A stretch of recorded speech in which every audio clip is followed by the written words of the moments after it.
And he appears with a coffee mug in hand. Ladies and gentlemen, please watch your head from the bike. From the butt part, yeah. He's here. He's on the couch. He put his coffee mug down. He looks like he had a rough night with the shades on. Okay. Did you? Rough day. A rough? Well, I did have my dogs with me. Oh, okay. So your joke works. It's not funny, but it works. Made me laugh. Yeah. Me too. Well, welcome. Thank you. To Pints and Professionals, where I interview interesting people in interesting industries. And it's become a musician's podcast because apparently none of you guys have anything to do during the day and you just work at night. So it's very easy to have you guys come on my couch. We're still also like the most interesting people. No, very true. Very true. Know, in a subgroup of uneducated buffoons. Out of all of them, we're the most interesting. Where are you coming from again? I forgot you texted me about. I'm very close to you. My home is very close to you. Oh, okay. I thought you had to go somewhere to do something. I did, and then I got home with enough time to make a pot of Joe. And bring over in a non-to-go cup. You live on the edge, bringing coffee in a coffee mug while you travel. And we're in South Austin, folks. You must be a safe driver too. The streets are bumpy. I am a safe driver. You are. I am. Yeah. That's because I'm always trying to get the most gas mileage. So I accelerate like your grandmother. I get to 60, but everybody wants to go 90. Can you drive 55? I can't drive 55. I think Sammy Hagar has something to say about that. Before we begin this podcast, I have to know where you stand. Are we getting political? We are. I hate to do it, but I just have to know. I have to know which side of history you're on. Whataburger or In-N-Out? You have to pick one or the other. Okay. Whataburger. Now, okay, explain yourself. I'm from here. Uh-huh. And I have a trick. It only works after 11 because that's when they start serving breakfast. Okay. So you get the double junior, the double Whopper Junior. So it's a small burger, but it's double. Personally, I get no mustard or pickles. I put mayonnaise on it, and because it's after 11, I put an egg on it, and I add jalapeno. Okay. And cheese, of course. It's a cheeseburger. And that is a pretty scrumptious treat. Okay. I did not put parameters on that stupid joke that I just opened with, but if we're just talking basic cheeseburger, let's keep it simple. Okay. Cheeseburger. Who do you got? Between those two? Yeah, you have to pick one. I mean, yeah, I'll go to In-N-Out. Oh, thank you. Okay. I would do that. Right. We can be friends now. Yeah. So you've been here all your life? I'm born and raised here. I spent my last 2 years of high school in Dallas. Quite a unicorn. I am. It's very rare that I meet someone who's been here the entire time of their life. They should put us in a cage and feed us. And you're also an entrepreneur, well, in the musician sense, but you also owned a company too, right? Equipment rental? Yeah. Okay. Yeah. It's kind of morphing into just general production and equipment rental. We wanted to do just backline. Okay. Because that's the easiest job. Yeah. It's just instruments, amplifiers, and you bring them and you place them on a stage, and then people come play through your stuff, and then they leave, and you take it away. There's no running of sound. There's no tweaking of lights. There's no smarts involved. It's a very simple business model, and that's why I think I love it. Yeah, but a lot of people don't know what backline means. No, I had no idea what it was until a musician had to explain it to me while we were in a car. I'm like, but I still don't get it. You explained it to me, and I just don't understand it. So what is backline?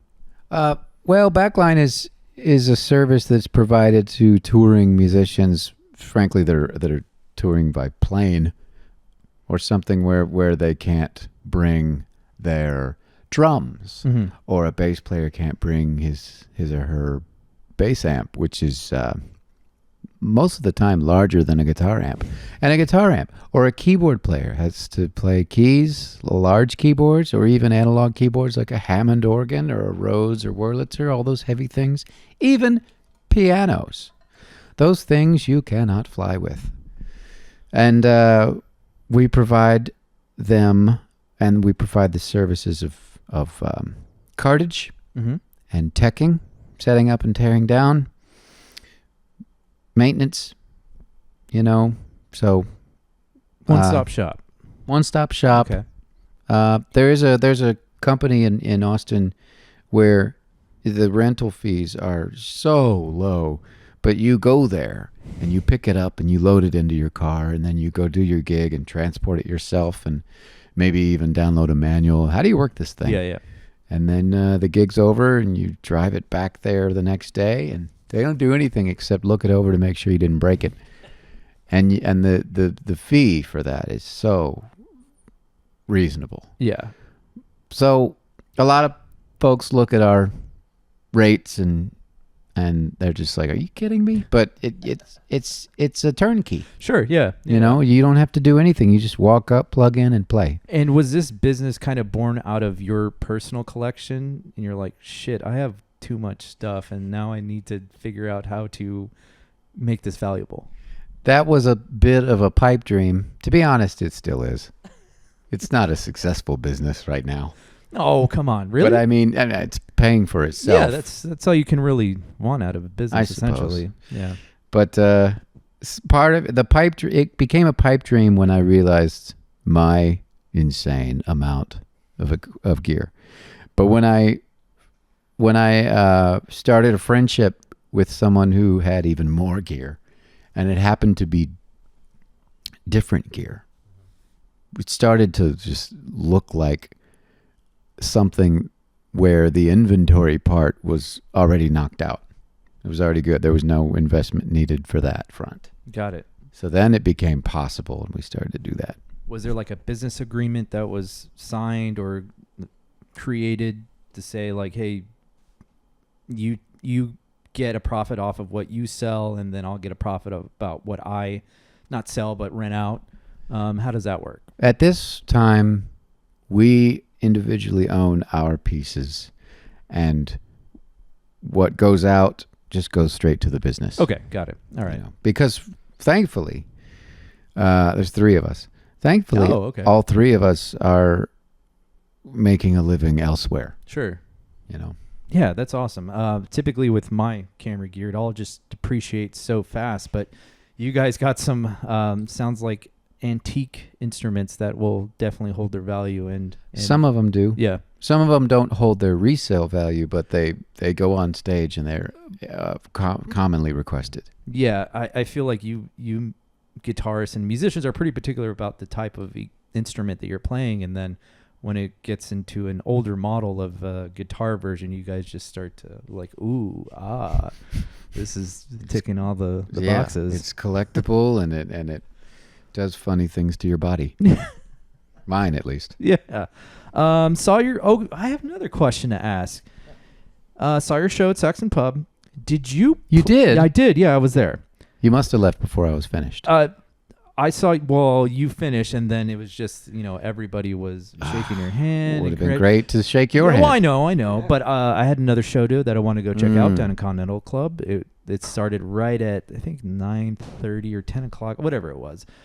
Did you put me on the guest list? God, no. Okay, good. Because Sam, the door guy at Saxon Pub, I know, I wouldn't put myself on the guest list. He was like, I think the door guy at Sam, thank you very much for your generosity. But he was like, I think you're on the guest list. I go, maybe he just doesn't remember my name. But I'm like, I don't think that Dave would do that. I didn't tell him I was coming to the show, but I guess thank you. Anyways, and so I shook his hand. He gave me a wristband. I didn't have to pay to cover your show, so I apologize about that. No, that makes sense why the check was so low. I donated. I donated some shekels to the cause. Thank you. But I was like, I don't think Dave did that. But either way, I have to. I'm going to ask him on the podcast. That doesn't sound like him. That doesn't sound, because I told you never to invite me anywhere you play, because I just don't want to hear you be the magician that you are in what I saw as a performance at Saxon Pub. Man, you are really fucking talented. Wow, thank you. I've seen you play on stage before, at music festivals. The only one that I've ever been to. That's probably the only one I've ever been to, too. And I'm like, oh, yeah, he's a good bassist. And then I just heard you at Saxon Pub, and it floored me. It really did. Wow. You are a virtuoso in regards to playing guitar, and I was really inspired to be better at my job. Oh, wow. But I like hearing that. Yeah. How long have you been playing for? That's guitar? That's a lot more fun to hear than, man, you're so good. I'm going to quit. I give up, man. Do you get that a lot? I get that sometimes, really? And it's very uninspiring. It's probably meant as a compliment, but it is. I don't want to do that. Yeah. It's very unassuming because of your demeanor and your banter amongst the band and the crowd. It's just, but man, when you go into a solo, it's in your face. It's, I am a musician. I am the guitar god. Hear me play. Mm-hmm. It is very. It's very fascinating to watch, and you definitely control the crowd. With your guitar playing. Thank you. It was fun to watch. But how long have you been a musician for? You can't say in your entire life. Well, when did you pick it up? I picked up an instrument at 7. Oh, okay. It was my first instrument was piano, and that it kind of checks out because that's what you at my age, growing up. Most families had a piano in the house, and the kids took lessons without the assumption of them becoming musicians. It was it was part of being raised well-rounded, and I took piano lessons. I took a liking to it. It was a thing to work at, which as a 7-year-old, some of it turned me off, but music in general and being able to control an instrument was really interesting to me, and it was ticking a lot of boxes for me. And but I discovered guitar, and I discovered guitar players that blew my mind. And that I wanted to play guitar, and then when I received a guitar for my 10th birthday, I kind of shelved piano, and eventually gave up taking lessons, and eventually forgot everything, except how to read music. Okay. I learned how to read music when I was 7, so I've known that has been a part of my life the longest. I'm not like super fast at it, but I'm diligent at it, and it's played a role as a professional. And then I relearned piano. I took an interest to it more as an adult or an adolescent, as a teen. Would you say learning the piano is very beneficial to any musician who's picking up an instrument to, I don't know, help them learn concept of music and theory and all that stuff? Yeah, I think it is. I think everything in the 12-tone system is laid out right in front of your eyes. Guitar is kind of like there are like these all kinds of places where you can play one note, and it's a little redundant. It has some advantages too, but with piano, everything is just not in a compartment at all. It's just kind of sprawled out in an organized manner, and in sections and octaves, and it's right there, and you just kind of can see it. Around this time when you were playing piano, or at the age of 10, what were your parents' careers? What were they doing to help pay your way in regards to like food and clothes? My dad was an architect. He went to school. He went to UT for architecture. Oh, okay. and it was kind of before I was born, and when I was, actually it was mainly before I was born is when he was practicing in a firm and everything. But actually it was the year I was born, 86, by the way, when he purchased a business and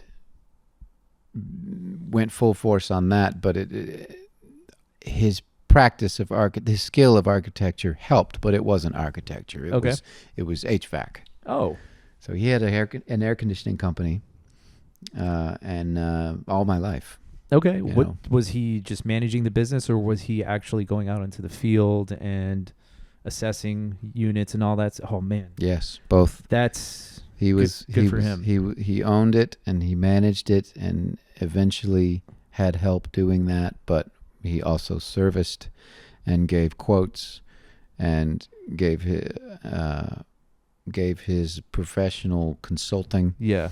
And now that he's retired and he's bored, he still does that every now and then. Okay. Every now and then he'll go to a country club, or get hired out by a country club or our synagogue or something like that to like take a look at their system, and he'll just put a bid together and say, "Don't pay more than this." Okay. He doesn't facilitate any of the work done. That's a tough job, especially during the summertime. I mean, God, it's so hot. Yeah. He has to go up in those attics. I used to work for him during the summers. And that wasn't something you want to pursue as a career? Oddly enough, no. As a hairy man, attics were not my friend. I don't think attics would be so bad, because every once in a while I have to go up in the attic just for, I don't know, to make sure that the ghost up there is well taken care of. Feed them. Yeah, but it seemed the basements or the when the house is on pier and beam and you have to crawl under that would be a nightmare, because I have seen air ducts ran under there. I'm like, God, that would just be terrible. Yeah. I mean, most of the time it's in an attic, and the handler would be in like a closet, Yeah. and the outdoor compression unit was outdoors, mm-hmm. and sometimes covered in shrub, and you'd have to, at that point, be a landscaper. And ask permission. Hey, I'm gonna have to. Yeah, can I chop down these weeds that have been in order to do my actual job? Yeah, God, that sucks too. But I was only involved. I mean, I was the boss's kid, so I was only involved in change outs, which were kind of the easiest. You go to a residence and take out their old system and put a new one in, and you hopefully it's exactly what it sounds like, and there's no problems. But you ran into a lot of things where you'd have to cut holes to make things work, and protect their precious hardwood floor with tarps. What did your mom do? My mom was at home. She sometimes would teach culinary arts. Oh, okay. She's a phenomenal chef. Before I was born, she was a pastry chef at a fantastic restaurant in Austin called Jeffrey's. Yeah, I know. That is really, really cool. I know you're the cool guy with the guitar, but man, that is my go-to restaurant when it comes to fine dining experience. Yep. It's incredible. I get the ribeye. They make a good hamburger. Yeah, they do. Make great cocktails, old fashions, and the what is it? The deviled eggs, man. My goodness, yeah. I tell people this. I hate deviled eggs. My mom used to make them. I just never liked it. I thought they were gross and disgusting. Really? Yeah. And then we went out to a guy's dinner, and they presented the plate. They're like, "You should get some deviled eggs." I'm like, that sounds nasty. I don't like it. Mm-hmm. And then they forced me to eat it, and I fell in love with it. Love it was Jeffrey's. Just so good. Eat this. No, eat it. So that's okay. Good. Awesome. Yeah. She would work from home a lot because, you just kind of prepare things. Yeah. And then wrap them up and saran wrap and bring it over and put it in the fridge and go home. Man. So, you know. that's But so I fun. mean, she would work there as well. But that was probably like 76 to 82 or 3. Okay. And then my older brother, there's 2 of us. He was born in 83. Okay. I believe. Stephen. And then she stopped being a pastry chef and she just stayed at home. Yeah, she had to raise your ass. Yeah, exactly.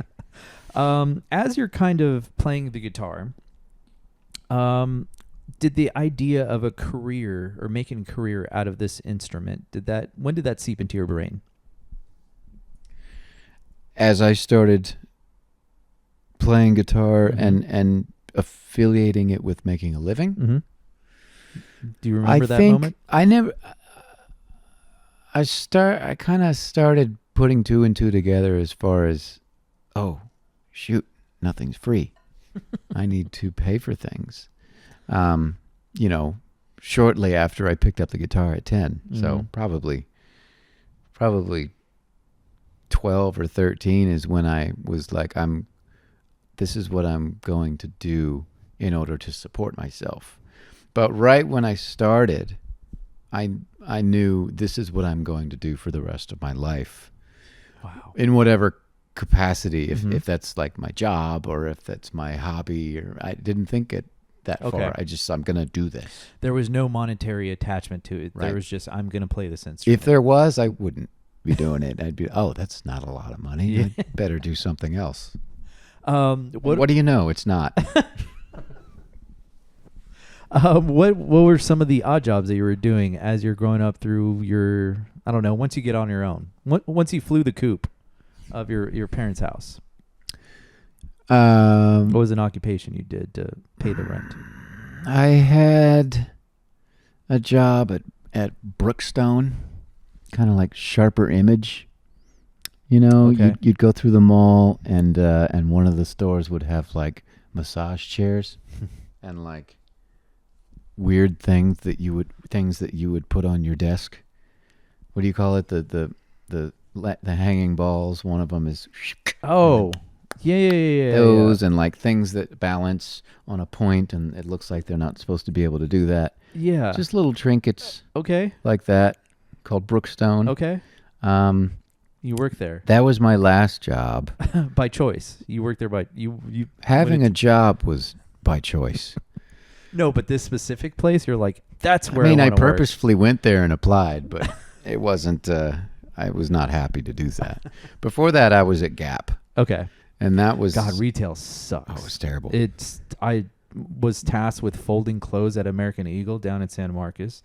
It was the worst job I ever did because I couldn't get it right, and they're like, Right. You got to do that entire stack over. I'm like, my shift ends in about 10 minutes. Yeah, sure, I'll get it done. Yeah, and then I'll just leave.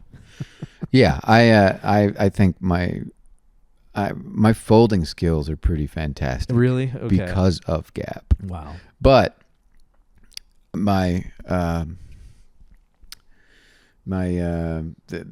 tisms about me, you know, I have to have a good fold, so I'll take too long. So my laundry basket is never complete because I put it on my bed and I'm about to start and I'm like, this is going to be an hour. Yeah. You know, because of how my brain works. Yeah. How I'm going to be like, this has to be right. Because I'm eventually going to put this stack of shirts, maybe 3 or 4 high, into a weekend bag for a run out with a group. Yeah. And it needs to be thin. So I need to fold it as such and not just throw it in the, dresser. Mm-hmm. I became a big fan of just hanging stuff. That's a lot easier than folding. I thought about that. It's faster too, isn't it? Yep. Folding doesn't bring me joy at all. There was remember that one lady, I forget. God, she's an Asian lady, and she was like, does it spark joy? Or if it doesn't bring you joy, then you need to like relinquish it from your possession. Familiar. God, I forget her name. Anyways, she had a really unique way of folding clothes, and I tried that for about 2 weeks. I'm like, this is a complete waste of time. I'm just going to hang my clothes because this is dumb. Was it kind of like a thing where you take a corner and then you pull up and then it's done? Yes. It's supposed to be really fast. Yeah. If you knew what you were doing. I think she, that was her thing. I remember her. Yeah. Okay. But I don't remember her saying, if it doesn't give you joy, you should relinquish it. Yeah. But it was her that kind of coined the term, or maybe it was her, maybe it wasn't. Who knows? But it did not spark me joy folding clothes. No. And yeah, I just hang stuff now. And I should probably do that. I've got the space and I've got the hangers. But it's so easy to take a folded shirt and throw it in a bag or bring it with me. It really is. But honestly, anytime that I need to take a shirt, like a gig shirt, to a gig where I am going to load things in, get sweaty for a second, and then I have some time to maybe not shower, but like go to a bathroom and like, throw some water up on my pits, and then put a nice shirt on. I'll grab a nice shirt that's hanging, hang it in the car, on the handle, and bring it in with me. And for some reason, it's a hassle to walk around with that hung shirt. It's not heavy. It's just like, where are you going to put it? Awkwardly shaped, and it's like a flag, dragging behind you in the wind. You can't hang it from the microphone because that doesn't look That looks cool. tacky. Yeah.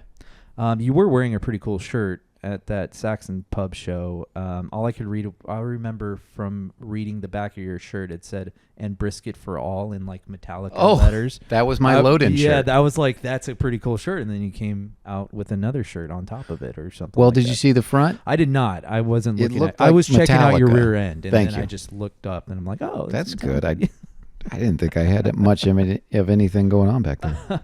So you're working at the Gap, or you were for a brief time, and then you worked at that one place that has trinkets and whatnot. Yeah, Brookstone. Do you remember your first paid gig? Yeah, it was, I think... And what year was it? I think my first paid gig as a musician and my first paid gig as an artist under my name and singing and doing maybe songs I wrote were in the same year, which was like 16 years old. Okay. Something like that. That's pretty cool. Like 2002 or 3. It was when... So yeah, the first paid thing was through a school I went to in Dallas. And it was the school jazz combo. Really? Yeah. And every now and then there would be an opportunity where the combo, which was, 5 people, drums, upright, piano, guitar, and a horn, maybe a trumpet, maybe a sax. You'd go. Your parents would take you maybe to some event, and it'd be introducing the Booker T. Washington HSPVA jazz combo, and you play, and maybe it was an outdoor thing under a tent for like an all ages thing. It wasn't like a jazz club or anything. Okay, yeah, with a vibe, and it was like $50 or something per student. You just hit the jackpot, and the rest went to the school. I think. Okay. The first time I played a gig under my own name and was paid, and when I mean I was paid, okay, that was like tips only. Okay. But I did all right, I think. But still, yeah, you're making money from your art. That was in the summer in Austin. That same year, I think, when I would come home, and it was at Mozart's Coffee Roasters. Oh, okay. That venue's still around. It is. I played there a year or so ago. Like, oh, okay. Not that long ago. I played there a couple of times. Did you go to school in Dallas? Yeah. What'd you go to school for? Did I go to college? Sorry. College? Yeah. No, I went in Boston, Massachusetts. Okay. What was in Boston? What school? There was Berklee College of Music. Ah, okay. And I went there. The HSPVA that I went to in Dallas, that was a really life-changing time in my life. And also just like meeting friends that were extremely like-minded. And then also just that school, that establishment, and that staff Yeah. was in charge of, or there was, because of them, that they were able to bring a panel of professors from Berkeley to the Salmon's Jazz Center in Dallas to hold auditions for scholarship Okay. to Berkeley. Not even auditions to get into the school. I wasn't even accepted into the school yet at this time, and I'd gotten some scholarship to go. So because of Booker T. Washington, I was able to have Berkeley be even an option. Okay. I knew about Berkeley. I just thought of it as an expensive school, Yeah. that was out of my dad's wheelhouse or pay grade or tax bracket. But when I had the opportunity to play for people that would tell the school, no, he belongs here, and we should help aid his finances in coming here, then everything started lining up and sounding possible. Okay. It was still an expensive endeavor, but it was just a big break. And as soon as I got to Berkeley, I kept applying for more and more within the school opportunities to get more scholarship. And and Berkeley was pretty cool. I was never a good student. Berkeley or adolescence, grade school. I was never a good student. Okay. Skipped a lot of class. Was it beneficial to go to a school like that? It was. Okay. Yeah, for one thing, it was the mecca of networking. Okay. So a school like that provides networking opportunities. Do you think that is still the same case now in 2025? Like, if you go to a school like that, will you reap the same rewards? Yeah. I think it was like that years before I went. Okay. And I think it will always be that way. I think it will be an ever-changing process on how that happens, how it works, how you connect with people. Of course, the difference is now it is possible to connect with people all around the world. Yeah. And honestly, I still don't think it's going to possibly ever be as intimate of a experience as face-to-face conversation. Yeah. And getting to know people that way. What were some of the major benefits other than networking that you got out of that school? It's a contemporary music school, whereas a conservatory like Juilliard or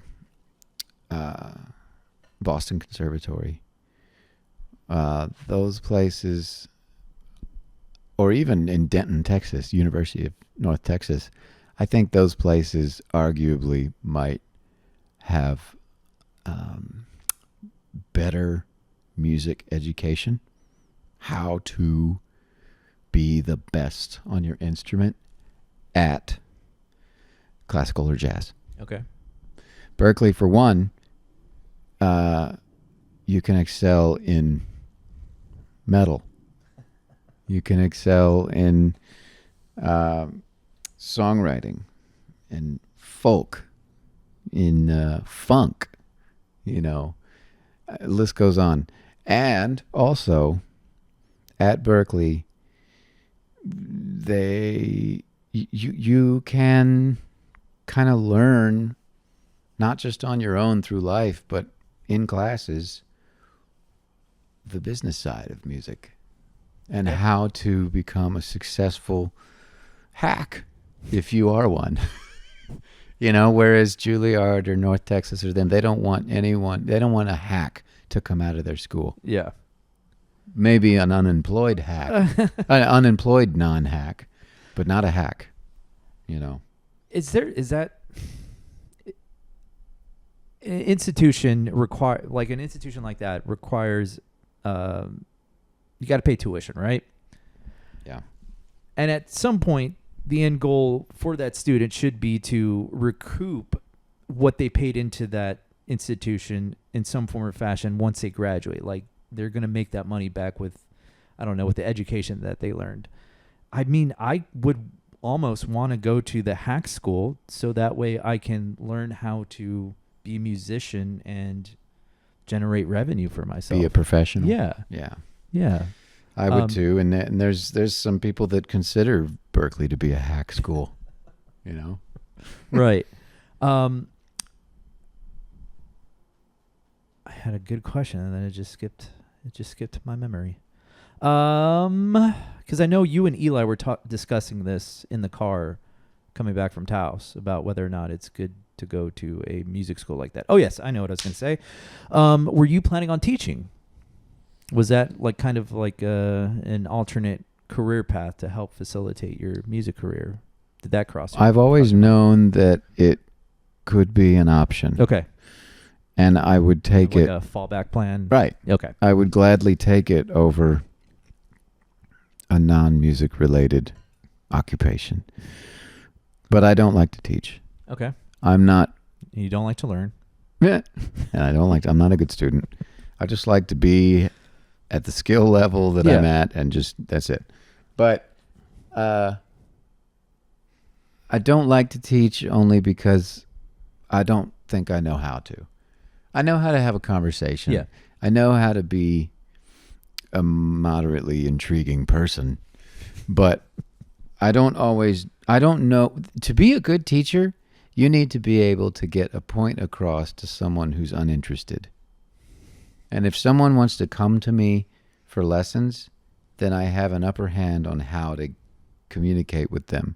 But most of the time, they don't want to take less. They don't want to do the activity of taking guitar lessons from me. They just want to be a better guitar player and maybe skip the hard work part, you know.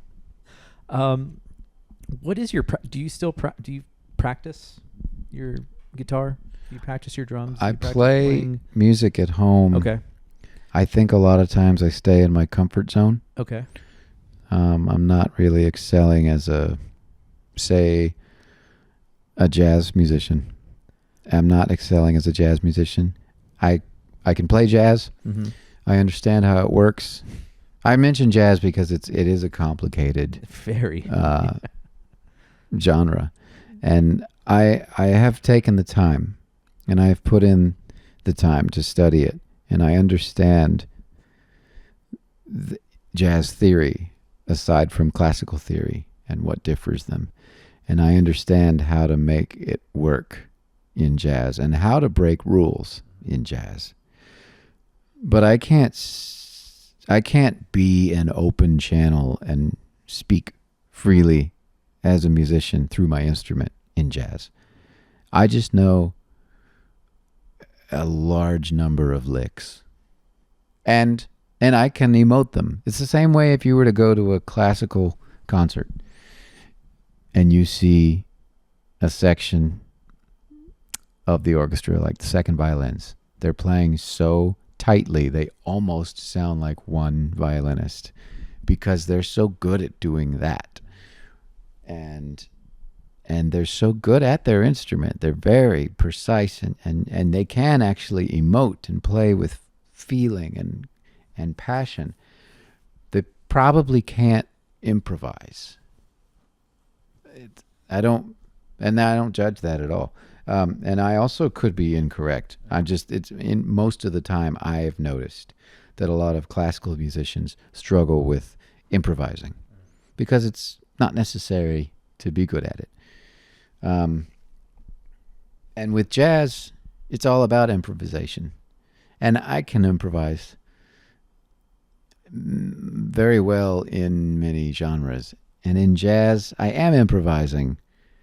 But I can't necessarily, it's hard to put into words, I can't really necessarily have this like immediate transfer from what I hear in my head to my fingers like I can in blues or soul. So there's no, like for instance, I'm picking up swimming. I know how to swim, but doing the freestyle stroke and trying to properly engage my body to breathe and turn, I can't do it. I have to go and repeatedly practice, and then, I fail at it and I suck at it, and then I go back the next day and I get a little bit better. So are there any like practices that you're doing with your fingers now that you're trying to just learn a new muscle, learn a new lick, or anything like that?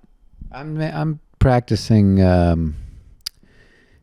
concepts of perception. Like, are you familiar with the song "Rock and Roll" by Led Zeppelin? Been a long time in a rock and roll. Yeah. Yeah. The drum intro is it sounds like you have to count to 4 a bunch, and then at the last minute count to like 2 or 2.5. You know, 1, 2, 3, 4. 1, 2, 3, 4. 1, 2, you ready? 1, 2, like it just comes in. The whole band comes in at a place you think that is completely off, and you're like, how did they do that? Yeah. Because I grew up listening to that song, like the drum intro.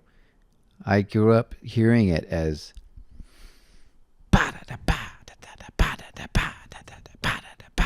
and I didn't realize until I was on a wedding gig, actually, where I don't know why we played Zeppelin at a wedding, but we did. A rockin' wedding. Yeah. Where the drummer counted off. The drummer starts the song, but he counted off. And it made all the difference because he didn't just go, ba-da-da-ba-da. You hear me do that, and your body and your mind probably think, 1, 2, 3. You just start counting at 1, but it's 1, 2, 1, 2, 3. Ba-da-da-ba, ba-da-da-ba, ba-da-da. So the whole thing that you hear starts not on a strong downbeat, but you thought that your whole life. So when the whole band comes in, you're upside down. So that's a rhythmic example. Okay. But there's perception shifts in harmony. You know, there's a big argument on what key Sweet Home Alabama is in, you know. And I'm not going to tell you what key I think it's in. It's funny that you would think it would be a no-brainer, but both sides make total sense, and it has to do with perception. And it's kind of funny how I don't know the first thing about how I would explain how I practice that. Okay. But it's definitely, I mean, I'm doing it on my own. Yep. I'm in my head. When my dogs listen to me do it, they're probably like, how are you not getting this? This sounds so simple. I do love it when you incorporate your dogs in your videos. It makes me giggle, and it really makes me happy. Yeah, me too. They love it too, I hope. So when do you officially move back to Austin? That would have been the day after Christmas, 2009. Okay. And I started driving Christmas Eve. Okay. I was on the road for Christmas, and I rolled into town on the 26th. What, right? 26th? Yeah. Some would call that Boxing Day. It was a great time because I Jew, so it didn't really matter that I was on the road during Christmas. Nobody's on the road. That's why it was a great time. Yeah. Did you get your typical Chinese dinner? Later. Okay. I did, and we went to the movie theater. It was great. So what was the landscape at the time in regards to the music industry here in Austin? It was a big city like it is now. It wasn't like a very short time in my life do I remember it when it was like kind of a small city.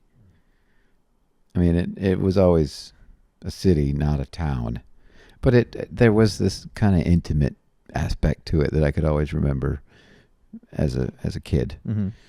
And when I moved back after school, it was totally a big city, and it was flourishing, and traffic was awful. But it wasn't techy. Yeah. You know, it hadn't gotten there yet. Right. So traffic was bad when you were growing up, or was it not that bad? There was a lot of cars, but it didn't really get all that congested. Okay. You know, you'd see a sign that said lane ends in a quarter mile, and you go, I think I'll get over. And then they did. Go figure. And everybody just kept moving. Now, yeah. Thankfully, I don't really have a regular commute except on Thursdays when I go to my networking meeting at 8 a.m. And when I have to, that's tomorrow. When I have to get on the road, every week, every Thursday at 7:30, I get on the road. I'm on Mopac, and I just think, I can't believe people do this every single day. And they do it twice a day, on the way to their jobs and then on the way back. Yeah. And I'm like, God bless these poor souls that have to do this. But thankfully, there's podcasts now that can get you through your day. But man, that's rough. Yeah, it can be. And I drive all the time. I put so many miles in my car, and I have to use things like Mopac and 35. Yeah, I can't avoid it. Nope, it is. Yeah, those corridors suck at prime time hours. Yep. What were some of the popular music venues at the time when you just moved back? Antone's on 5th and Lavaca. Yep. Now, on that note, does it lose the allure when it moves to a different location? Like, does it lose that, I don't know, authentic vibe of Austin? It did, and that was when. Yeah. I don't know if that was why. The change of location, because they changed locations. I think they had 5. I could be wrong, and it's 4. Okay. I remember 4 locations. Because I know they went across 35 on East Riverside after the 5th and Lavaca location closed down, and then they moved it back to 5th and it's across from a hotel now. San Jacinto. Yeah. Is it San Jacinto? I think it's San Jacinto. Yeah, it's right next to Eddie V's, where I am every Sunday. Oh, you play at Eddie? Oh, that's right. I remember that. Okay. And sometimes the Sunday band will sound check and then go grab dinner in the bar area. Okay. You know, and I've seen some people come through that are somewhat famous that are playing Antone's. Nice. But I remember 4 locations. There might have been 5. There was Guadalupe, and then when I first got to play Antone's, it was 5th and Lavaca. Yeah. And then the location you're talking about on Riverside, east of 35. Did you ever see the movie Boyhood? Boyhood, yes, with Linklater. I actually took a date to that movie, and I don't think she either didn't like me or she didn't like the movie, because I never heard from her again. Wow. And that movie also has a scene in Alpine, Texas. They have Saul Ross kind of like in the background. Oh, really? Like, yeah. Oh, wow. I'm like, hey, listen, girl, that's where I'm from. Yeah. She didn't. That might have been it. Yeah. She didn't care too. It might have been what did it. But the scene where he's with his dad, and they're meeting up with his uncle at his gig. His uncle's the musician, Charlie Sexton. Okay. And they're up on the kind of balcony, and they call down to him, and he's on the stage. It's like during sound check. He goes, "I'll be right up." That was Antone's. Oh, okay. In the East location, which is now Come and Take It Live. Yep, it's Come and Take It. And before that, I think it was like the Grizzly Room or something like that. Something. But yeah, and then now it's where it is now. So back to does it lose the allure of, all the greats that have played at this venue? I guess what I'm asking is a venue, does it have a vibe to itself, or is it just the name brand of the venue? It has a vibe. It's definitely a branded thing. I think there's blues music being played at that club 3 times a week at best. Yeah. But I think twice a week. I'm not sure. I've never played that location on purpose. Oh. I mean, like, I've played guitar or bass for acts that have successfully gotten a booking there, Okay. but I never have You've never been able to get a booking there at that location. on purpose because you just don't want to play it, or you? No, have I've some- reached out, but Oh, okay. I mean, Got it's, it. yeah, Okay. that's not just an Antone's thing. That's everywhere. That's Saxon. That's Yeah. where I play regularly. Yeah. They just kind of everybody kind of responds to whatever emails they want whenever they want. Why? Why? What's your? That's the. And you don't have to get. I don't too think political on any. it, but I don't just think any curious. venue in the tier that I'm playing.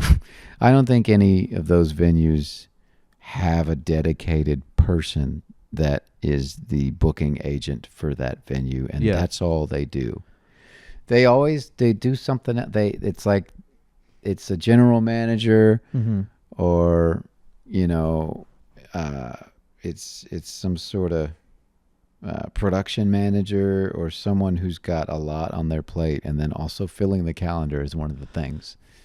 So, and it's like not the fun part, Right. Nobody really. I don't think anybody really books the venue and says, it'd be great is these 3 in one night. Mm-hmm. It's usually just like, I need to fill the calendar so I can go on. Yeah. So they kind of respond to the emails that probably either get them the most alcoholics into the bar or have the biggest draw. Or, I don't really know. Yeah. To be honest. Well, that sounds kind of like a problem that needs to be addressed. And do you think there's some AI tool that can be utilized to help fix this problem? Maybe there is. I don't know. But it could be in the same vein as when most musicians, I don't know if you know this, but they create an alias and they make a second email address. And the email address is typically, it's not their own domain. It's like at Gmail or at something. But the first part usually says like, global booking or hidden talent or, some kind of agency name to it, or just a person, like Linda B. And Linda happens to be someone's manager. Okay. And a lot of venues are like, yeah, we'd rather speak to that kind of person, even if they don't exist, than to a musician. Musicians are unreliable, so I'd rather speak to a human. Okay. That is lots of musicians do that. Interesting. And it works. Yeah. They get gigs on their calendar. Wow. This isn't some trade secret that you're revealing, are you? That could be detrimental to anyone's. It might be, but I don't think so. Okay. All right. Do you have lots of followers? I haven't checked you out. Not yet. Good. Don't check because it's, we don't need to. Followers mean nothing in regards to art. The only Dave. thing I know about you is how quiet you can be in the back of a car. Well, because I'm just listening in on your guys' conversations, just silently recording all these things. So I can amazing. Some money from you guys and sell these all these secrets. Excellent. That's interesting because I don't know. I'm really into the economics of how industries work because I feel like that's super important to understand how people are earning their money in a specific industry. That way I can come in and charge a fair rate and give a fair opportunity to work with anybody and everybody. But I don't know how to charge appropriately if I don't, find out how an industry works. So in regards to trying to work in the music industry, granted, I want to help and be a part of it because it is a cool industry to be a part of, but also be mindful that there's not a lot of revenue coming into musicians, but I want to do the best that I can to help out any musician that hires me to create photos or videos. But learning this thing about the alias? Yeah, the alias, that's interesting. Because for the most part, and most musicians that I've worked with, they are professional. They show up when they say they're going to show up. They reschedule podcasts 2 hours later because they have other things to do. Because we have to go be professional somewhere else. No, that's just interesting. Everybody is. Musicians, janitors, everybody has the capacity of being a professional person. Yeah. And just about every musician that I've worked with or am a peer with, and maybe haven't worked with. I just know them from afar. Yeah. They seem to just kind of be civil and know how to talk to people, and and that's all you want to deal with when you have to be like, okay, so aside from hanging out and having a beer, let's talk about this event coming up. Right. And you want to talk to someone that's like reliable. But for some reason, this starving artist facade makes people think, it seems to make people think that, that's not a reliable person. I'd like to speak to a manager of them. I want to speak to your manager. Wow. Huh. Okay. That's that leaves me something to chew on, and that's very interesting. So I'm going to start an agency called Karen Enterprises. I want to speak to your manager. Oh man, that is great. I love that. So did you ever play Threadgills? Yeah. Yeah. That was booming. Yeah. As one of the venues that when I got back in in 09. Yeah, that it was sad. I think that was one of the first venues that went away because of the pandemic. Really? I think. Don't quote me on that. But yeah, I remember it being torn down, and now it's a high-rise, I think. On the first, the closest. On Congress and yeah. And what do you have it? Yeah, and then there was a North Riverside. Lamar, very North Lamar location. I've never been to that one. Did you go to that one? Yeah. Okay. I've played a couple of times at that one, but mainly down south. Got it. Is there down south? There's a high rise now? Yeah, it was where the Hooters used to be, which had terrible wings, and I never went back. Yeah. But it was in that vicinity. Well, where that Hooters was, that became a high rise, that's for sure. Yeah, I know that. But across Barton Springs from Hooters, I believe that would be either the south or the east side. I believe it's southeast of where Hooters was from Barton Springs. That was Threadgills. Okay. And I don't remember seeing a high rise yet. I just remember it being vacant. It is next to an office building, which might have some sort of like, nah, you can't build right here yet. You just have to be, a deteriorating junkyard of a property. Because that's what it is. As far as I remember, I never look that direction anymore when I'm on that intersection. Right. But I feel like it's always there. Old Threadgills. I don't think it's there anymore. Is it not? I don't think so. But I could be wrong. I don't think it's a high rise though. I'll go downtown tonight and take a peek. And then we'll come back and let you know. So throughout your musical career, there was a show that you were on. Is this correct? I was on a show. What show is that? And are you okay to talk about it? Oh, that show. Yeah. TV show. A Sorry. TV show. Yeah. I suppose I'm okay to talk about it. It's so funny though, because like, I don't know if you can find so much footage anymore. There's a teaser that's still searchable, but I think you'd have to like get the box set or something in order to see the episodes. We could Amazon it. Yeah, maybe. I'll have to do it myself. What was this show that you were on? This show was a little public broadcast kind of thing. They called it Dr. Phil. And if you search that show by the title of each episode, I was on the episode that was called Confessions of a Cougar. So it was that whole thing happened very fast and was over very fast, and I'm glad. I mean, it was kind of fun that it happened. It was so quick, and it was just a day. It was a morning, really. But yeah. How did this come to be? I was playing on Thursday nights at the Four Seasons. These places like Four Seasons and Eddie V's, that's where like... That's where the Cougs come out. Yeah. Or famous people or Cougs.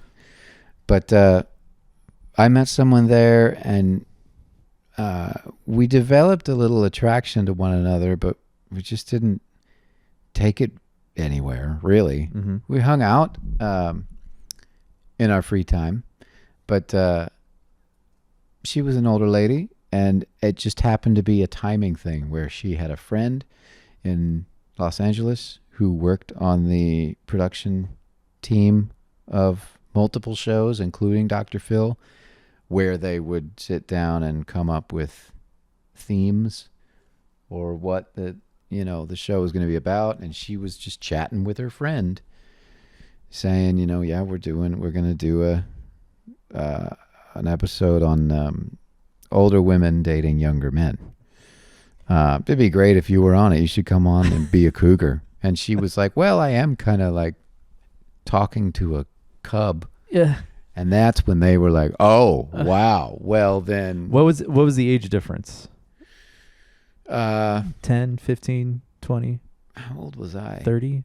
I think I was 27 and she was 49. Okay.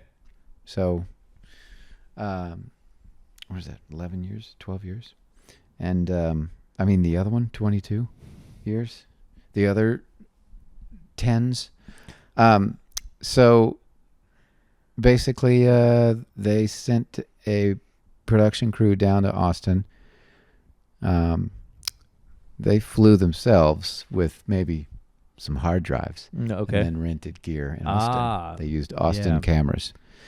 And they showed up to her house and they staged a date. They fronted the bill on a sushi dinner. Oh, nice. And a limo. And they just filmed it all. Okay. And then they brought it back to Los Angeles and put a sizzle reel together of some sort and just put a bunch of stuff together. Like, where he goes, don't go anywhere. But when we're back, more on Dave. And then before it would go to commercial, it would just show all this montage of things like this sushi dinner or hanging out at her house or just chatting or just like, it's terrible. Okay. Terrible quality TV. And then I was there. So Okay. they flew me up for, they flew me up when the commercial break was over for the actual show in studio. I was not on stage, but I was in the audience. I went to hair and makeup and I went with jeans and a blazer and they were like, nah, this won't do. So they gave me a slightly more maroon colored blazer and some slacks. Is that kind of insulting? Like, hey, I thought I was dressed nice. Nah, I don't care. I don't know anything fashion wise. Look at me. So, and then I sat in the audience and I wore a lav clip-on mic, and Phil asked me some questions, and that wasn't staged. I mean, it really happened. Yeah, for sure. So that was pretty funny and crazy. I was kind of like, whoa, what am I doing here? Do you remember what questions he asked? And do you remember your response? He asked. So what's it like dating a mature woman? Exactly. It was like that. He would ask. He said, "You say that women your age like to play games. More on that. What do you mean?" And I'd say some bullshit about, how younger women are not really interested in you. They're interested in how they can play you, and there's some truth to that. But I was also younger and dumber, and just kind of, had a shittier outlook on things than I do now. As any 27-year-old does. Yeah. But it was also the answer he probably wanted. And he asked me more about what I think. He asked me something like, what is it? Do you not find that in older women? And I said, no, I don't. And I think I do. Yeah. But I find it in everyone. But that's fine. I think that was an answer they wanted to hear, Sure. and it kind of made sense. you Yeah. know? You're playing your role properly. Yeah, I think so. Did that do anything for your music career? No, not in the least bit. Quite funny. So, in Taos, you played me a little bit of your record or a song or two. Oh yeah, in the car. Yeah. Thank you. We did You didn't say anything, so why did I say thank you? Thank you for You're letting me welcome. do that. Yeah, you know, when you're held hostage in a car for 7 hours just driving, you can't really say, "Oh man, is this you? This song sucks." I'd rather not be hearing this. But yeah, we heard it on. Oh man, we were riding to go get Domino's. Yes, we And were. I wrote a really pleasant review about that Domino's location because they were slammed. And that staff. Yeah, they was were great. busting them out. And I just, first off, you got to trust the app. Like that Domino's app, when it tells you like, hey, it's ready to be picked up. Yeah. You got to trust it. Yeah, I use it frequently, and it's never wrong. Well, in that case, I was like, it said 30. It's going to be ready in 30 minutes. It's been 30 minutes, but I haven't seen the progress bar go over to like in the oven or whatever it was. Mm-hmm. But Dave, let's go pick it up because it's going to take some time. And then they were slammed, probably because of the festival that was taking place and other things. But man, that made me appreciate the workers there because we were hungry. At least I was. Yeah, and they were still working their butts off. Yeah. On the way back, you started playing your songs. Are those done yet? Is your album done yet? No. No? God, no. When is it going to be done? 12 to 14 years later. Something like that. I don't know. Your latest album was 2022, right? That came out? Or Yeah, was it a that song? was a 4-song EP. Yeah.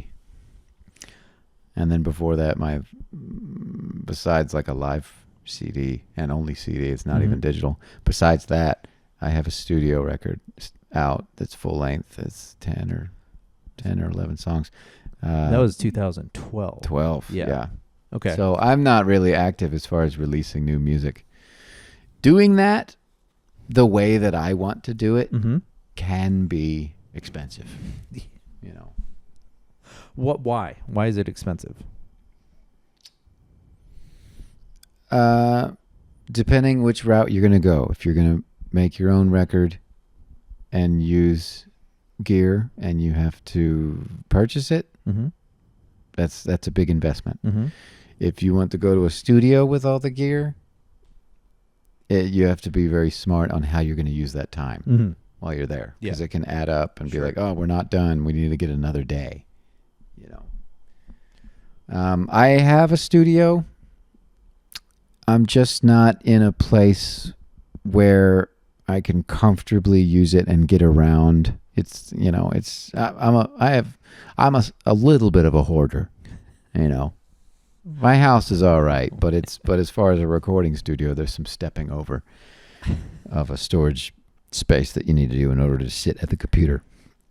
So I just go to a studio, and but it can be done cheaply, whether you spend one day at a studio and have a band of professionals and you're a professional with your charts, and you can make a band go through 9 to 11 songs in 8 hours and get what you need there. They can all go home. You've spent one day in a studio, and from there, any add-ons you need to do don't need to be done at a studio. They can be done at someone's home. Okay.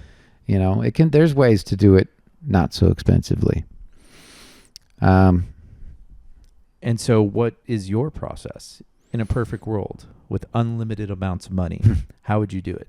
That's how I'm doing it. Oh. That's why it takes so long to release music, because I do it so expensively. Sure. Are you pretty particular about your sounds? I'm particular, Okay. and I'm also, there's not a lot of musicians on my recordings. It's just you? A lot of the times. You're just like Tame Impala? You're Can be. My last release, which was a 4-song EP called Quarters, that has a drummer and a bass player. 2 of the tracks have a female vocalist singing a very sparse part, and then everything else you hear is me overdubbing different instruments. Okay. A couple of the songs on this new release, what that I will release one day, has me doing everything.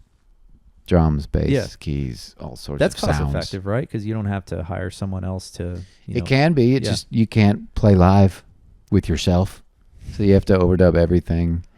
And how you're going to do it right, you might run into a problem and be like, shoot, I got to do the bass again because now it's not meshing with this new drum take I did or whatever. Yeah. It can get expensive. What is your favorite instrument to play? That kind of changes and sometimes depends.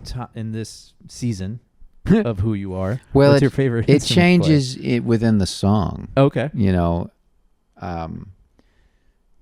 If it's stuff I've written that's typically in the genre that I write in for myself, which is, I guess, Americana / blues a little bit. I love to play piano on that stuff. But if it was a funk song, I would rather record drums. I would have most fun recording drums or bass. Sometimes guitar, I have the most fun playing guitar on sessions where it's not my music. Okay. And I'm hired out to be a guitarist. Yeah. And it's maybe a song where I need to make sounds that don't necessarily sound like a guitar. Ethereal stuff or pads. Dude, I mean, I think you kind of did that at the Saxon. The way you were just doing the things to the guitar and you're pressing it to, I don't know what the proper term is, but you were all over the thing. You were you were doing the thing in which I don't understand how a guitar sounds like that. That's awesome. That was very well. I was really entertained. That's very cool. And then I was also, you have a lot of hot dudes in your band that night. That keyboard player. Oh yeah. Yeah. He's so cool. He's just like only cool hot dudes can dress like that with the scarf around his neck and have a haircut like that. I want a haircut like that, but he's a good looking guy. That cool. Yeah, only he can rock that, I suppose. So when it comes to picking your musicians for a show like that, is there a prerequisite? Is there someone, or is it just, hey, I know this guy who's a keyboard player and I played with him before? I just try and imagine how it would go before it happens. Okay. And I think, that would be cool if I had Dane playing keys. If Eddie is on drums, So that would be a good combo. You're already envisioning it, what the show is going to be like with the combination. That's kind of impressive. I try to. Yeah. Has it never worked? Has there been a case where it just didn't mesh well? Yeah, okay. Sure. But it's also kind of, I have a whole thing to say on that too, as far as like playing a gig and someone is like, maybe you've got a sub drummer and they're not playing the right tempo. They're not playing the right tempo. Yeah. The tempo that's on the recording. But they're nailing all the parts and they're creating a different vibe. That's how I think of it. Even if it's my own songs, like we'll play with a drummer who will play some of the songs a bit fast. Yeah. One of the kind of rockin' tunes that when this fella is on drums, it'll feel like more of a punk tune because it's so fast. And the bass player looks at me like, this is a bit fast. And I look back at him like, you better hang on. Because I'm not going to go, no, let's try it again. You can't do that. So you roll with the punches and then you be optimistic and think, this is a different way to do it. That's kind of cool. And I think that's the beauty of going to live shows is you get to see the facial expressions of like you signaling your bass player like, hey, this change is coming up. You know, let's prepare for it. Right. He'll still miss it. You give him the big eye. He'll give him the big eyes. And so that's another cool aspect of just going to live shows is you get to see this non-communication happen amongst musicians, which I find so, I don't know, it's so cool. Yeah, I dig it. Now, when it comes to, so this is kind of a two-part question. When it comes to songwriting, either it be lyrically or, playing your instrument, are there certain rules you implement into creating that song, whether it be lyrics or your musicianship? Well, because I've never actually believed that I'm very good with words. Okay. I'm starting to make that change in my life where no, the things that I say and how I say them are right. And I do it well. I just do it slow. Yeah. I talk slow. I change my sentence midway to make sure that I'm clear. Mm-hmm. And when I'm trying to put together lyrics, I think I know how to make the message come across the way that I want it to, but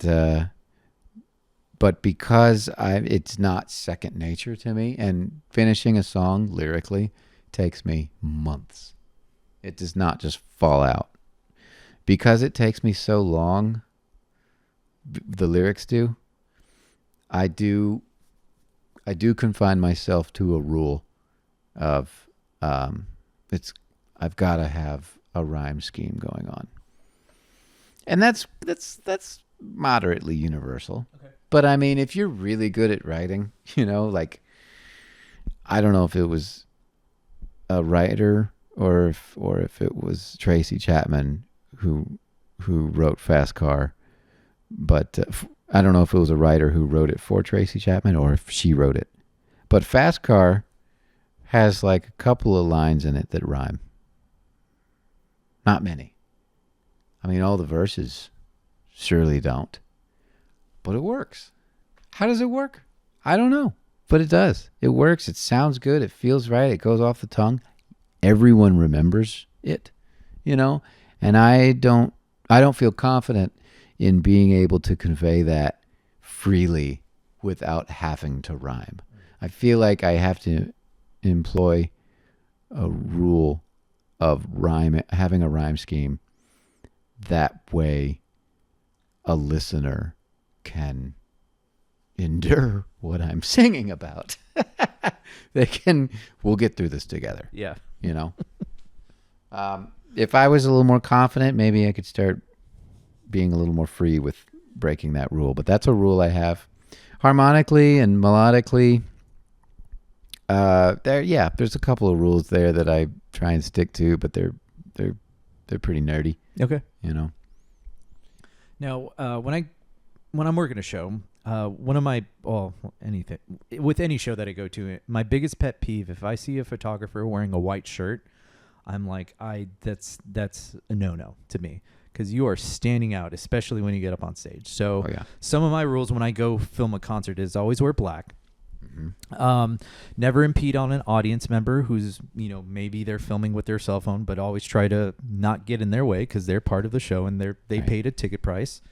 And then make sure to cover all the musicians that are in the band. Even though you may be paying me, but paying me to cover you, I want to, in some way support the band who's also supporting you.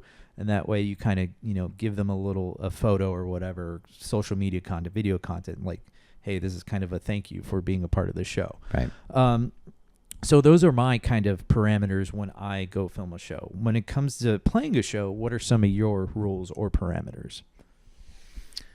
I have some rules that I break every day. And the reason I have these rules is to one day not break them. If I'm going to joke around, the audience has to be included. Okay. And I always break that rule. And that's because I feel safe turning around to my guys on stage with me and having a laugh.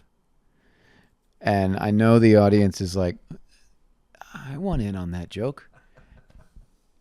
And I need to include them. It's the right thing to do, and that makes for a better show. So I'm gonna continue to try and adhere to that rule, but okay, that's definitely That's definitely a big one, and I'm guilty of breaking it all the time because I'm just, I don't have stage fright, but I definitely have like a decline of confidence. Really? Yeah, like No. like I don't have a decline Really? of confidence in playing. Yeah. I have a decline in confidence in anybody having an interest of what I have to say between songs.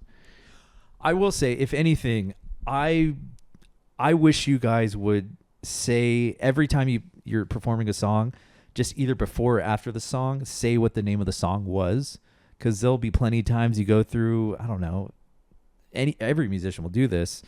I'm like, what's the name of that song? I want to be able to, kind of look it up. Maybe it's on Spotify. Maybe it's not. Either way, just tell me the damn song. Yeah, and I typically do. That show you caught, Yeah. that was an interesting show. I had fun. I really did. Yeah. And I think everyone kind of played well, myself included. I'll kind of say that I think I played It's well. okay. You can pat yourself on the back. Yeah. It's all right. But I kind of purposefully said hardly anything. You really? When you do go back to your residency there, which is next month? Yeah, 21 and 28 of October. Will you be more talkative? I think so. Okay. You promise? I do. All right. Yeah, because I know why I was not talkative. Okay. It was right after Kirk, and I thought to myself, this is a weird time to be vocal about anything, and no matter what side of the fence you're on, this is a strange and scary time to say what you feel. Yep. Yeah. You know? So, and I wasn't going to talk about it. Oh, That's for for sure. damn sure. Yeah. But it still makes you like, don't talk. No. Yeah. Just go to the next song. Right. And I also have that going on in my head where people have come up to me who they don't know what the hell they're talking about, but they have come up to me and said, I wish you would just play. Oh. And not talk so much. No. And I'm like, okay. No. Then I will. Shame on them. No. Watch this show. Song to song They're to telling song. you shut up and play, essentially? Yeah. I don't like that. Some people That's dumb. just don't think that I'm good on the mic. Ah. And maybe I'm not, but that's also subjective. Yeah, it's very subjective. I think, I personally, when I go to a show, I want to hear the inner workings of what's going on in the brain. Yeah. Okay. Some people think I'm brilliant on the mic, but not necessarily funny. Or, more specifically, that I'm funny when I'm not meaning to be, which is a little insulting, but it's okay. Like that keyboard player that night. Yeah, Dane. Dane thinks I'm a hoot. But I don't think you're a hoot. I don't think he ever thinks that I'm a hoot when I'm trying to be a hoot. Oh, okay. Got it. He just thinks I'm like a Seinfeld character or something. I think I'm really tempted to, because I've been trying to work on my writing skills, and I'll read you what I wrote on my walk to the car about that show. And mind you, I was very heavily indulging THC. Oh, good. Yeah. And then I was writing this at Magnolia's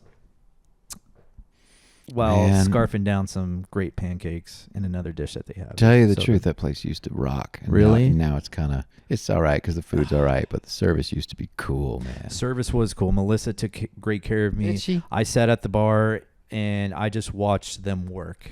Oh, that's the best. When you sit at the bar, they love that. It's just I'm watching way them. More than I'm watching tables. the theater. It was amazing. So, anyways, here's what I wrote. Oh, this is so scary. What can you say about Dave? The handsome lad can wail on guitar in the most unpretentious way. He's charismatic like John Ritter, but way cooler. He rips like John Mayer, but way more authentic. Dave still kind of makes the same face as Mayer, though. Like, do I? Yeah. Do I? Okay. I mean, I was like, but no, that's what I wrote. I'm like, I can't post this anymore. I can't go on. This is is sounding dumb, and I don't like it. But yeah, that was my wonderful. I wish you were a little more insulting. Like went for the joke. Like you started to go there with the John Mayer. Yeah, and I was like, man, go for the that's why I pulled back because I didn't know how you would perceive it. Like, is that at the time? I'm like, I was so in my head. I'm go, is this insulting? Is this a compliment? I don't know. So I'm just not going to write anymore. I am a sensitive person, but that it's not. I mean, those kinds. That's of not the things worst don't- thing that someone Those said kinds about of you. things don't affect me in a negative way. Okay. I mean, I thrive off of dry humor. Okay. That's all I have, really. Yeah. My sense of humor it doesn't make sense. It's very dry. And if anything, it's insulting. I tick a lot of people off, I'm sure.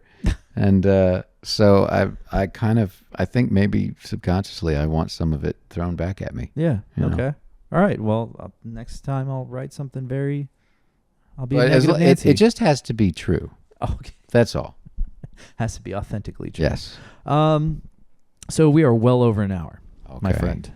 This has been fantastic because even though we had a car ride from Albuquerque to Taos, I was just mainly listening to you guys because I never rode in a car with you ever, nor have Eli. I've never seen you before up until No, that we'd moment. never met. Yeah. I've met Eli before at a few shows. He's played with Moon Tower Entertainment a time or two, and That's right. I've crossed paths there. But yeah, I was just interested to hear how musicians talk. Mm-hmm. And you guys talk about McDonald's. You guys talk about regular things. Yeah. There was nothing too sexy about what you guys were talking about. No. I was very disappointed for 3 hours. I know. No, there's nothing. It's entertaining, but it's not sexy. You would think that Yeah. stories on the road maybe would be kind of, I think, but that's juicier. the thing. I think that it was just so interesting because I know Eli, he's a musician, but I'm like, oh man, he's so talented at guitar. What is this guy's conversations like? Mhm. I'm like, oh, they're talking about comedians. They're talking about just shit that I talk to my buds about. It's nothing sexy. Man, I play with so many musicians in town that I grew up listening to. Mm-hmm. I'm so fortunate that I have opportunities to just call up heroes of mine when I was 12. Mm-hmm. And I play with a drummer regular. Brandon Temple usually plays with Andrea, who was playing the She Rises Fest. And Brandon, I've been listening to him since I was 10 or 11. And I've been a fan of his ever since. And I used to be like starstruck around him. Yeah. We play together regularly. And when we talk either in person at the gig or texting or on the phone or whatever, most of the time we're talking about where is the best burger? Where's the best barbecue that tourists don't know about? Right. And that's the most fun topics we got. Yeah. We never talk about music. Not much. We'll do it in passing. But I was going to, when you meet one of your heroes, are you just so elated and you're you have all these questions, but are you afraid to ask those questions because of how you admire them? How it comes off? Yeah, that too. No. No? I don't ask too nerdy of a question. I'll ask questions like that. Okay. Like when I finally met Eric Johnson, who was a total guitar hero of mine, long before I ever met him, much less played with him. When I met him, the first thing I said to him was like, "So you're a vegan?" And he goes, "I'm vegetarian, yeah, but I like cheese." And I thought, I like cheese too. Yeah. You cheddar guy? I was like, what's some of the best vegan restaurants that you go to? And he told me a few, and he kind of got lit up. Okay. Rather than, when did you stop playing twin reverbs as your clean tone? And Right. Because that's what I figured. You guys talk about this stuff constantly, and you guys are normal human beings, and you like movies, you like food. Yeah. Okay. Well, cool. Food's a big one. Go-to restaurant. What kind? Any kind. Probably Jeffrey's. Jeffrey's. If it's like an unlimited budget. Yeah. Jeffrey's, if I wanted fine dining, but it had to be a chain, I do think Eddie V's is some of the best food done by a chain. Okay. One of my buddies loves just going there and working at the happy hour. He'll sit at the bar and apparently knows a bartender by name. But yeah, that's probably Gary. Okay. Yeah. Yeah, that's one of his go-to spots. What's your favorite late night bite after a show? Things changed after COVID, but like Magnolia used to be. They all used to be open 24 hours. And I used to do Magnolia all the time after a show. Mm-hmm. I'd go there and get 2 English muffins, a blueberry pancake, and I think egg scape or egg zapata. I can't remember which one. It was like a bowl of eggs and potatoes. It's fantastic. Sounds delectable. Yeah, it was. What? Oh, anything coming up? Late night. It's so hard to say what's open anymore. 24 Diner down on Lamar and 6th Street. On the weekends. Oh, yeah, it's not during the week? No. Oh, but I was going to suggest that place. The place is great. Yeah. I call it $24 diner, but it is delicious. Great chicken and waffles. Good chicken and waffles and a good the shake. Oh, what is it? It's like It's $5 shake. Oh yeah. Easy. They had an espresso shake there for a while. Now there's something banana cinnamon crunch. I can't remember. It's delectable. It's fantastic. Okay. Dave, thank you so much for your time. My pleasure. I've had a blast doing this. And anything coming up that we should keep on our radar, as this will probably drop next week. Really? Yeah. Free shows 21 and 28 of October. Saxon Pub. Saxon Pub. That's Those are Tuesdays, correct? Tuesdays, and they are happy hours. Sick. And if you're usually there on a Tuesday for guitar great David Grissom, and you think that he's got the finest drummer in the world, that drummer will be playing with me on those Tuesdays. Oh, okay. Because when I take someone's gig, I'll see if it's doable with my music, and if all things depending, but like if it's possible to use that person's band if they're available, because usually it's just David Grissom is unavailable. Okay. And the band is hopefully not going to lose a gig if I'm subbing. Got it. But now it's even double special. Yes, because that drummer, he's usually the reason why they'll have to cancel a Tuesday, because he's a drummer for a up and coming success named Ty Myers. So he's out on the road all the time. But Mike Davila will be playing drums with me on 21 and 28 of October. Sweet. At 6 at the Saxon Pub. It's free. Can't beat that. Apologies. No, you can't. That's all right. Next time you'll silence your phone. I will, but we didn't really. I didn't even shake your hand yet. No. That's. I don't like wasting time. Let's get right to the convos. Yeah. That's important. Great. All right. Well, thank you, Dave. Thank you, listeners, viewers, and God bless. Bye. Yeah.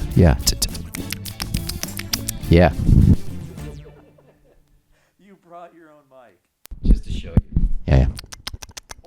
These were more cost effective, I guess. It's cheaper. I got 3 of these. For how much? With shipping and fees, I paid $110. For each? No. Altogether? Altogether. Well, where were you a year ago when I needed you to? Oh, goodness. But yeah, you hear that? Yeah. I mean, you do? I do, yeah. You got a good ear. Did it? Sibilance. It's all there. Son of a bitch. Isn't it brilliant? Yeah. It's bright. It's vibrant.